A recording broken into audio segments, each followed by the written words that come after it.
मुरादाबाद जिला अधिकारी कार्यालय पर स्वतंत्रता दिवस का पर्व बड़े हर्षोल्लास के साथ मनाया गया। कार्यालय परिसर में आयोजित ध्वजारोहण कार्यक्रम में डीएम मुरादाबाद ने राष्ट्रीय ध्वज फहराया। इस मौके पर विभिन्न विभागों के अधिकारी, कर्मचारी, स्कूली बच्चे और आम नागरिक बड़ी संख्या में मौजूद रहे। राष्ट्रगान के साथ पूरा परिसर देशभक्ति के रंग में रंग गया। अपने संबोधन में डीएम ने स्वतंत्रता सेनानियों को नमन करते हुए कहा कि हम सबका कर्तव्य है अपने कार्यों को ईमानदारी से निभाकर भारत को विश्व गुरु बनाने में योगदान देना। आप देख रहे हैं ड्रीम संकल्प। वीडियो अच्छा लगे तो लाइक, शेयर और सब्सक्राइब करना न भूलें।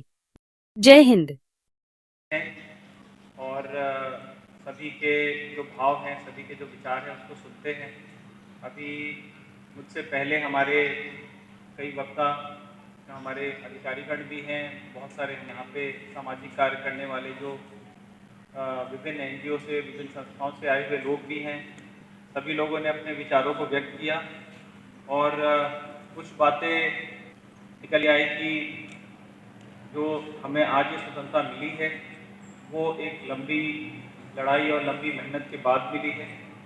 उसके बाद आज हम यहाँ पे बैठे हैं, स्थिति में बैठे हैं। अब इसको किस प्रकार से हम मेंटेन करें उसके बारे में भी लोगों ने अपने विचार रखा कि हम अपना जो दायित्व है, हम जिस भी पद पे हों, उस दायित्व को अगर हम अपना पूर्ण रूप से निभाएं तो ये स्वतंत्रता का असली जो मायना है, असली जो अर्थ है वो मेंटेन रहेगा। मैं बहुत ज़्यादा किसी की बातों को आज यहाँ पे दोबारा रिपीट नहीं करना चाहता हूँ और मैं बहुत संक्षिप्त में ही बोलूँगा।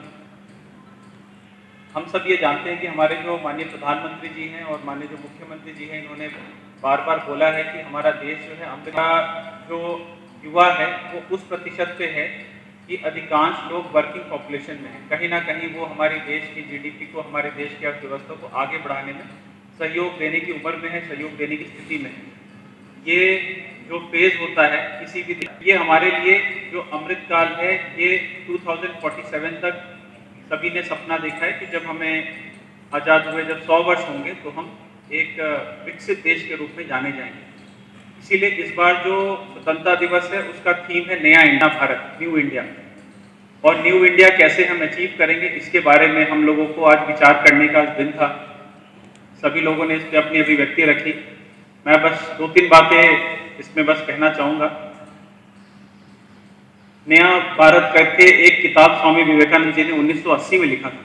1980 और लगभग 40-45 वर्ष बीत गए, लेकिन मुझे लगता है कि उसमें लिखी गई जो बातें हैं बहुत ही संक्षिप्त सी पुस्तक है, मात्र 50-52 पन्ने की वो पुस्तक है।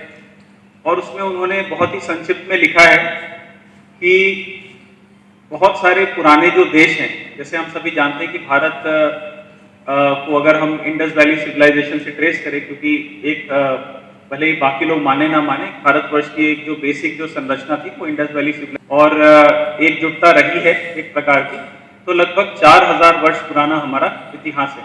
इतना ही पुराना इतिहास बहुत सारे अन्य देशों का भी है। लगभग 7-8 और देश है जो हमारे समकालीन है, जो 3-4 हजार साल पुराने हैं। अगर हम उन सभी देशों की अगर हम हिस्ट्री निकाल लें, भले ही वो पर्शिया के रूप में ईरान हो, वियतनाम हो, चाइना हो या इजिप्ट हो, आप ये सारे देशों को देख लीजिए, किसी भी देश में बोलने की, अभिव्यक्ति की आज़ादी नहीं है। स्वतंत्रता के मायने वहाँ पे खो चुके हैं। कहीं ना कहीं उन देशों ने अपनी दिशा खो दी। तो क्या अंतर है उनमें और हम में कि मॉडर्न तो वो भी हुए, तरक्की उन्होंने भी करी, लगातार वहाँ पे लोगों को भोजन देने की व्यवस्था, लोगों को आवास देने की व्यवस्था है वहाँ भी हो रही है।